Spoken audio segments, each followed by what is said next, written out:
evening and welcome once again to Gaming Under the Influence. I'm Mike here with Alex, coming to you from GreenDragonCVR in Woodbridge to talk about video games. How are you, bro? Oh, I'm doing really good, man. Really good. How about you? I'm doing pretty good also. I'm still playing the same games, Black Myth and Persona 5, and I'm enjoying them just as much as before. Nice. I finally beat the Orphan of Kos. It was a huge undertaking. It took me probably a week.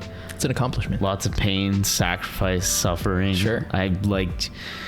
Oh man, it took a lot out of me when I finally beat him. For a while to do the same. I know how you feel. Oh yeah, it was like jubilation. I was jumping up and down. I lost control of my body. I was just like, oh my god. Hope you're wearing a diaper. Yeah. It was a shit mess. Yeah, that's good, man. Yeah. You know, hot on the tail of our last video. Oh yeah. This is the subject of Black Myth, Wukong, Concord, and what all that meant for the industry. We noticed that people enjoyed our discussion of DEI.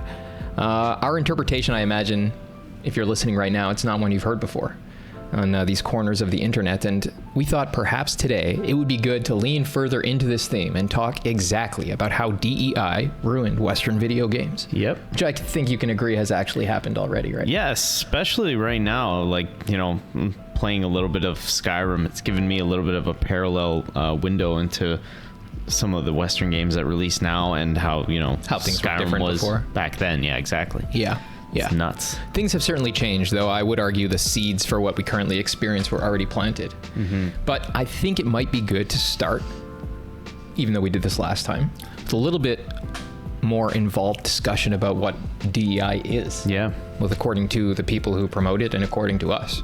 And this is probably one of the few things we can trust Wikipedia to present according to the mind of its advocates. Yeah. I would say that's fair. Yeah. And we have here the notion that diversity, equity, and inclusion are organizational frameworks which seek to promote the fair treatment and full participation of all people, especially those which have been underrepresented or subject to discrimination on the basis of identity or disability. Here from a private institution in Canada, we have this explanation. Diversity, equity, and inclusion are three linked principles that aim to ensure all people are welcomed, included, and treated fairly in an organization. Quite redundant. They're not really telling us anything. Yeah. Here's York University, which I have some familiar with, to be honest with you. Sounds like basic. Their equity strategy is based on a commitment to decolonizing equity, diversity, and inclusion. Wow. What an explanation. Where the explanandum appears in that. Good times. I think if I were to have to parse that, make something actually meaningful out of that word salad, I'd say DEI is the doctrine that a universal society or product, in our context, can exist and moreover is desirable. And I think this doctrine is based on what we referred to last week as a metaphysics of fundamental underlying sameness. The view that reality before our social constructs are involved is actually one flat, same, undifferentiated thing. Yeah, like stripping away any difference from you and me or anybody else, right? Just it sounds funny starting with this because again, the thing calls itself a diversity initiative. It proclaims to be about difference. But I think focusing on this notion of equality is the explanatory key to everything else involved here, And I think no doubt to modern ears, this term has a pleasant ring to it, but it's a most pernicious notion, because though it may sound good to you or to somebody on the street in 2024, what it actually implies is the indistinction of those things which we're calling equal. We need to understand this. This is the most important thing, right? I think it's premised entirely on this notion of fundamental underlying sameness, that before linguistic and cultural construction, things are totally indistinct at the level of actual reality, And this is best articulated by this lady called Judith Butler, who is in the West, she's a famous gender theorist. She's a pioneering gender theorist, largely responsible for this notion that we're familiar with even in popular culture, that identity is constructed performatively and stuff. But she provides the paradigm of what this view of reality looks like.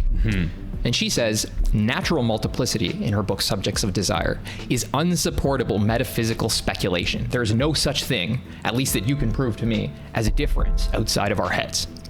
Even the body, she says, does not exist as a distinct thing in relation to its environment. The notion of a doer behind a deed, like a runner doing the running or an eater doing the eating, of an abiding substance behind any action, and this she affirms with this German dude Nietzsche from a few hundred years before. She says this is a delusion which results from the structure of our grammar, We have to predicate accidents of subjects, but it's not like out in the world there's actually a thing with qualities.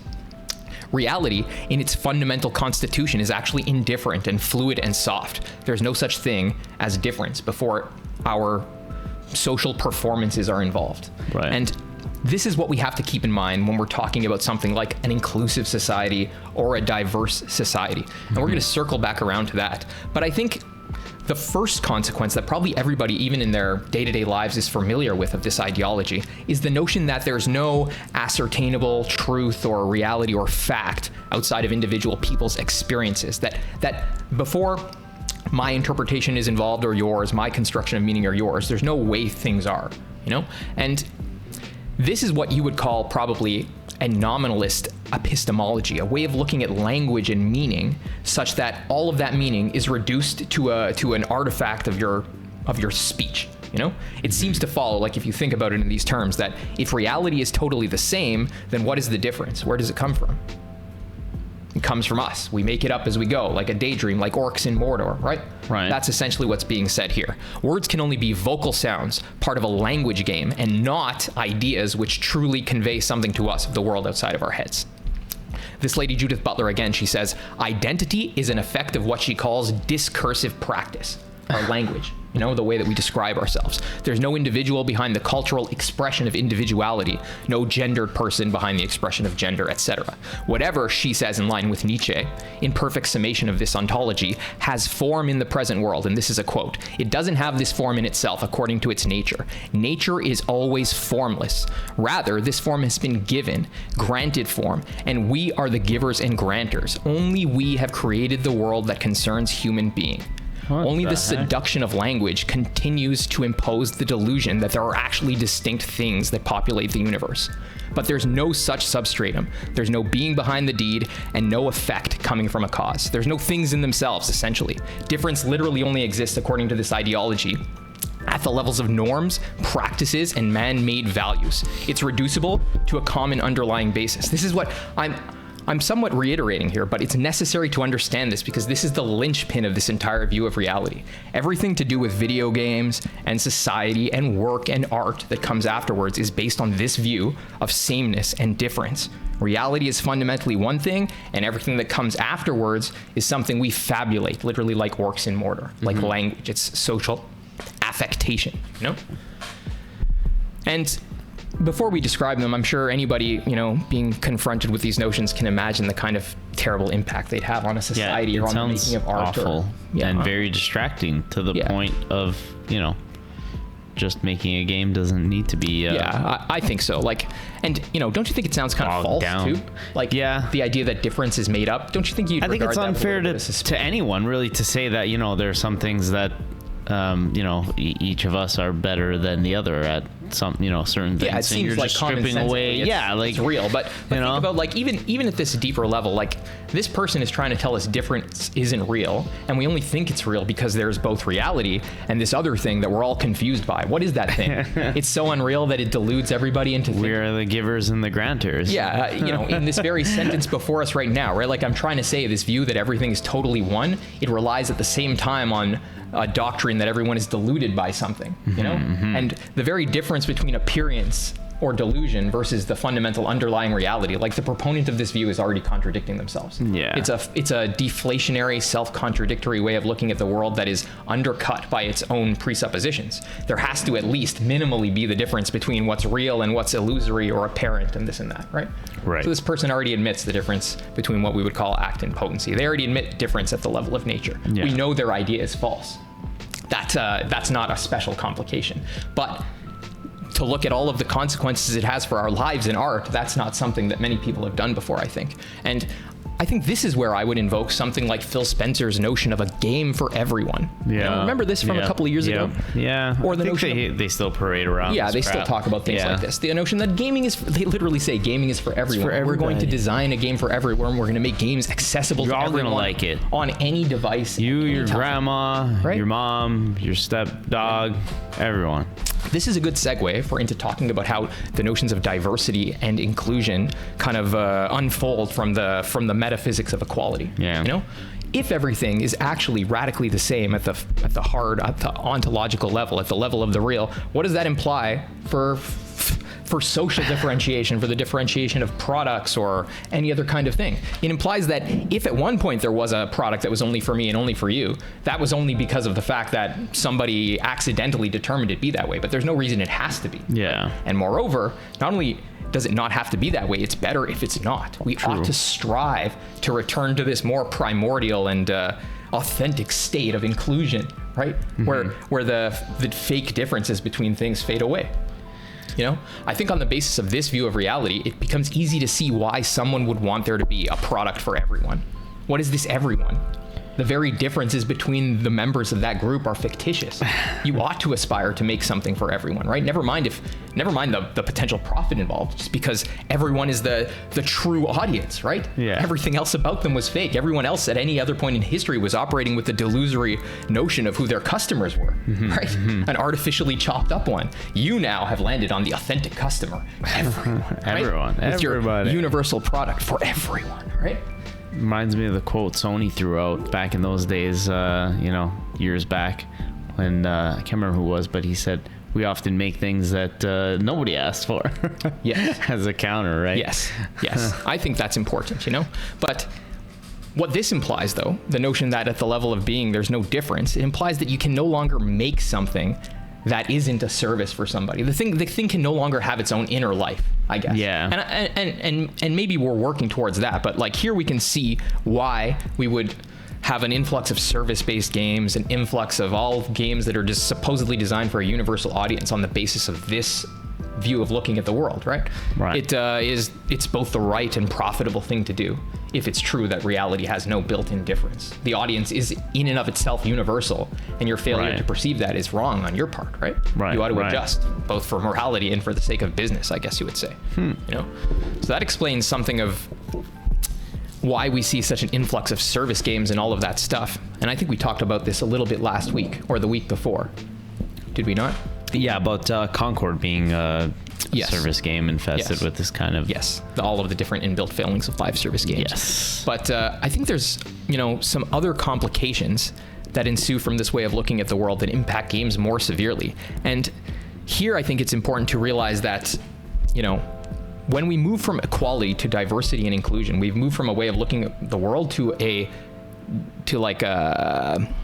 doctrine of how we should act in the world, to a moral imperative, if you will, instructions on how we should behave. And this is not only instructions on how we should behave in relation to each other, it's instructions on how we ought to relate to reality in and of itself. And in this sense, the diversity and inclusion bracket that follows on equality, it's religious in the authentic and classical sense of the term. Religion properly means the part of justice which disposes you in relation, Aristotle would say, to God, but anyone would say in relation to reality in itself. Like I exercise a particular justice in relation to you when I pay you what I owe you for something. Right. I exercise a social justice when I act the way I should towards everyone else in the group towards which I belong. And when I worship God, if I believe in him, or if I'm a materialist and I believe that science is the last end of man and way to know all things, I'm exercising a properly religious orientation towards my vision of reality in itself. Right. So I'm postulating that here, not only is DEI a moral imperative, but in the same way, insofar as it orders people towards an understanding of reality in its fundamental constitution, it's a properly religious framework too. It's a new religion. It is properly religious, right? And moreover, I should add this too, it's faith-based as well, insofar as it's primordial tenet, the notion that there's only one kind of thing that is real and can be known. Obviously, this is not something that can be demonstrated with experimentation or syllogistic logic. It's a negative thing. There's no demonstrative proof of it. Yeah. There's no reducing the alternative to absurdity. It's literally something you have to accept on the basis of faith, right? People only start down this road. Not only is it a religion in the true sense of the term, like a virtue ordering you to the ultimate nature of reality, but it's premised on a faith-based assumption that there's only one kind of thing that's real and can be known, right? And you might ask now, like, okay, great, this is great. What if that's all true? What the hell does it have to do with video games being terrible? Well, granting all this, granting this way that we should relate to other people and other things, where indifferentiation is the law of reality and universal products are the way things should be, how do you think, like, can we, sit here and say, I'm going to make a game which I think is good for its own sake, whether or not anybody likes it or buys it. It has merit in and of itself. Is it possible to say that, granting this picture of reality? No. Not only do things not exist for themselves, but things exist only insofar as they serve this ultimate end of inclusion and diversity, right? Yeah, There's no individuals, and everything which does exist is instrumental to this ridiculous pseudo-religious end. And so I'm trying to say the notion that you can make a game which is good for its own sake, which you love because of its form, it's foreclosed. There's no such thing, bro. It doesn't exist. And even if it did, you couldn't make it. It's not morally permissible within this structure of meaning, right? Yeah. There's no. Yeah, you're getting off at the wrong foot basically right out the gate, like we were saying last week. That's how it relates to that video, right? Like, you're not making a product or a game, like you said, an independent world, independent which is thing, good for its own sake, right? Like the notion that everything is reducible. Rather, to you're making a product, something like a social. You're making something reducible to that metric of sameness, right? To that background of underlying sameness. And it's hilarious because those kinds of games, like now that DEI and woke stuff, games like that come out relatively, within normal frequency these days, and they all look the same. You can like ping them off right away. You can. Characters but of course. look exactly the same. But of course, right? Like that's the kind of thing we should anticipate, because again, like it's brutal. The underlying ontology motivating these works has it be that way. Yeah. Has it that everything is undifferentiated. Yeah. Like, especially the kinds of differences we're used to perceiving in humanoid individuals. Their femininity or masculinity, their social proclivities, like if they're hard workers or warriors or sorcerers or contemplatives, based on their physique and attire and stuff like that. All of the gamut of human differences between individuals and types is detested by people who hold this view. And that's why when you look at the stuff they make, not only are the people literally like in their flesh, like amorphous monstrosities that make you want to vomit, but what they wear, what they do, how they act and look is equally undifferentiated. It lacks all of those cues that make individuals what they are in distinction from themselves. Which is silly because it contradicts itself. Like it's making it seem like they want things to be different, but really everything that we encounter looks the same. Like this one guy that I was reading, he says, it's terrible. Individuals have to be regarded as no more than interchangeable and purely numerical units with no qualitative differences. So we're robots them, with skins.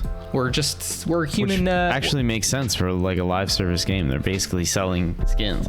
We're like batteries in the Matrix, right? Yeah. Like, human batteries in the Matrix. It's terrible. You're to contribute your biomass and affectation to the system, and that's your purpose, right?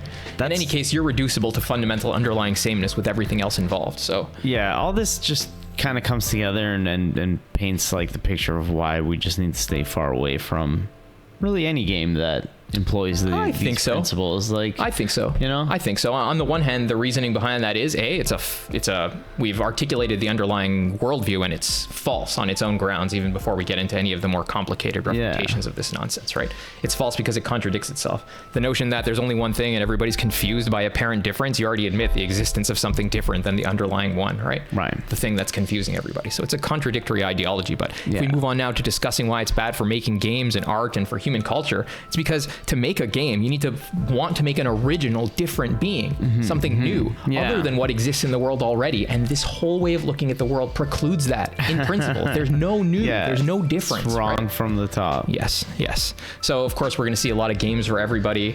We're going to see a lot of fundamental underlying sameness in the way things look in the DEI games, right? And I think it's no coincidence that this is the consequence in art, but the social and political support of the economic structures that have produced this terrible art, the DEI games in the West, it's not like these ideas are confined to video games, right? Like if we look across the world, there's a similar effort to diffuse this ideology of fundamental underlying sameness across the world. It's been that way since I was born. The country we live in, the countries aligned with it, like our way of looking at the world is such that it's is driven to militantly impose sameness on anything that differs from itself. Yeah.